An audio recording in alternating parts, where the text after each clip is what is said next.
What's up, guys? Welcome back to the YouTube channel. I'm Turbo John. We're over here at DragWire Solutions. You're on the DragWire Solutions YouTube channel. Appreciate you guys joining in and watching. If you've not already hit subscribe, hit that subscribe button, give it a like, leave a comment. It helps the algorithm. Austin's trying to grow his channel. Doesn't cost you a thing to do it. Check it out, guys.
All right, guys, you just saw that spool test. So if you did see the spool test on my channel too, it's on both. But on my channel, I'm not going to go over the data log. On Austin's channel here, he's got all the wiring completed. It is done. I've got a couple little things we got to finish up, but we're going to show you the data log real fast. We've done 2 spool ups, and they both went pretty good. So that is... Okay, so this is what we were targeting. And he's got all this stuff set up in here. Setting it up in the computer is one of those things that's very difficult. So you gotta, it's kind of time consuming. You gotta pay attention because there's a lot of things that work on each other. So let me show you. We had 2 spool up attempts, and both times it spooled up really good, really fast. So we're gonna show you the first one, and then we're gonna show you the second one. So here's the first one. He went up a couple times here. Did 2 attempts, and you can see seconds is down here on the bottom, and up here on the top is the information. So let's go. It went straight to the chip, 4,000 RPM, and boost is the bottom line down there. And right there, see, it made 3.1 pounds of boost in probably 2 seconds. And then you let it come down. Blue line up here is oil pressure. So if you look at oil pressure, remember we had an oil pressure issue a little bit. But oil pressure is now satisfactory, 85 PSI, 84 PSI up here at 4,000 RPM. And again, it come up, that was like a 2-second build time, 2 second, made 3.9 pounds of boost. The blue line again is oil pressure. Everything is nice and solid. If you look over at converter pressure, this all should be about the same because of, the Anton, the converter that we have and the transmission that we have. We got a Hughes converter and lightning quick glide transmission.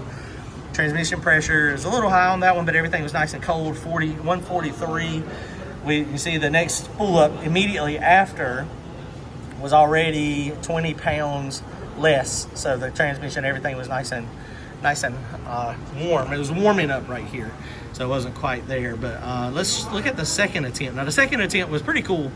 It's pretty cool when you can throw those big fireballs. That's what they had the idea. They were like, let's turn off the lights and see what it does. And that actually was pretty cool. It looked pretty neat. I hadn't really seen it, and it did spool up. We're not pulling any timing out. We're not doing anything crazy. like actually trying to make it, you know, spool better, like pulling a bunch of fuel or pulling a bunch of timing or adding a bunch of fuel, pulling a bunch of timing. But it goes up right here, it hits the chip right there at 0.27. It comes up instantly, and he holds it for 3.5 seconds. But right here, this bottom line on the bottom green line, that's you can see we're at 4.6 pounds of boost in like 2.2 seconds. So this is going to be very raceable. Of course, the oil is warming up a little bit, so it's a little bit lower here. But that right there, I mean, it was rock solid too. So one of the things that you look at, we talk about wastegate placement. We got Black Sheep Industry wastegates on this, and we got the soft springs in them. We had 2 pounds of dome pressure, so just right there where it needs to be, and it made 4 pounds, 5 pounds of boost there. So we're going to probably have to, that's a lot of boost for what we normally leave on. Some people leave that high all the time, but we'll probably have to put a little bit of launch retard in it when we go make some passes. But everything looks pretty good right here. See, fuel pressure is nice and up. Those Scarlet solutions are nice and clean. The pressures are real clean. I mean, these are not, they don't have any smoothing or anything on it, and you see how clean it is. So that's a good thing. Let's scroll over and look at this next data log. This next data log over here, looking at converter pressure again. Converter pressure 135, and then by the time it kind of settled down, it was at what was that at 109. Now pan vac is saying 58 psi. Currently he's got it already done. It's right here, but of course it's not hooked up. And one of the good things with his wiring is he labels all the wires with these nice little pan vac, so you can see it, you know where everything goes. So we're going to have to get a sensor. I'm going to have to put a bung in this somewhere, and then we'll be set here. So everything's looking good with the data logs. It looks like everything's working. We did not bump it any. We got the trans brake output here 100%. That just means trans brake was working. If he would have hit the bump button, that would have pulsed down to like 78 or so. And we hadn't changed any of that. That's still, when he built this tune, he took my settings that I had, and like for some of the stuff, like for the pulse width modulation on the trans brake solenoid, because it was working good, he put all that stuff in it. So you know, that's a good thing. Fueling wise though, added a lot of fuel. Of course, we got 532 cubic inches now.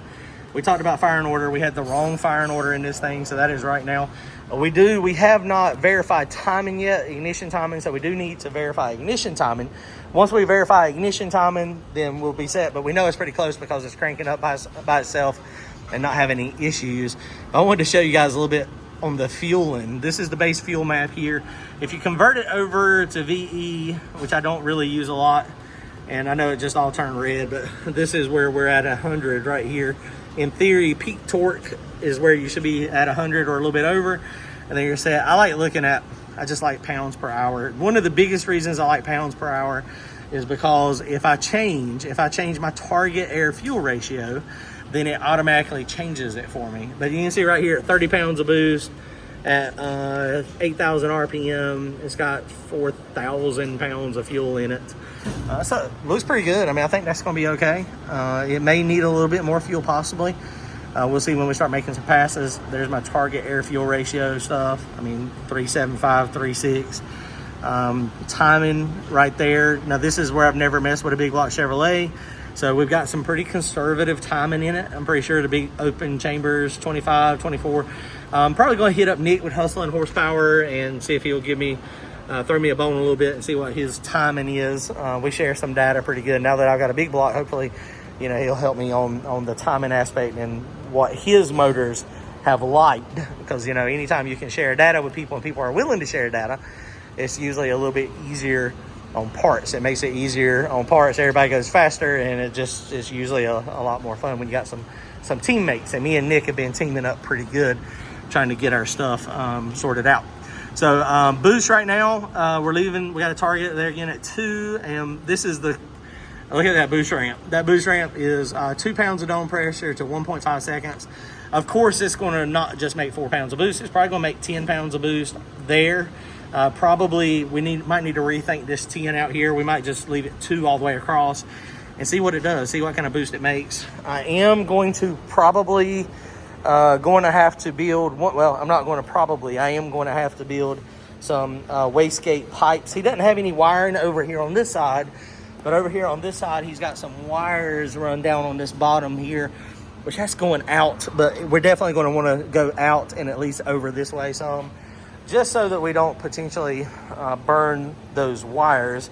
They do have heat sleeve on them, and they are nice and protected, but we don't want to overheat them and have any chance. I did not notice if the me and my Uncle Mike were talking. He's got the ability. He's got a big flat sander. I didn't notice if this was leaking or not. It may. These flanges are kind of cheap flanges, cheap headers, and so as we just tighten those down and go through some heat cycles, our leak might go away. So that's what we're kind of thinking. But I can't thank Austin and these guys enough up here. They have endured my mess. It is all gone now. My little work area. We done what we needed to do. Got the turbo kit built. Fabbed up the stuff we needed to fab up. Of course, he got everything done on his side, and we have a functioning electric race car now. So we are ready to go. And you can see the way he did all his wiring in here. I mean, this stuff is just awesome the way it's laid out. Super, super clean. Not bad at all. I say not bad at all. Kind of, I mean, jokingly, it's fantastic work. It's crazy how it's all just tucked under and hid, and the quality and the wires and everything is attached where it needs to be. And you're not just gonna have flapping wires everywhere. It is really cool. Really, really excited to see how this new Mustang is gonna go. If it don't go good, it's gonna be my fault. I mean, that's 100%. You know, the issue is I've never messed with a big block. We're gonna learn it. We're gonna try it, and we're gonna be good to go. What do you think, Joey? We're good. Appreciate it, guys. Y'all comment, like, and subscribe. If you haven't subscribed to DragWire Solutions YouTube channel, go ahead and hit it up now. Hit that subscribe button and go stay tuned for some cool content coming up. Later, guys.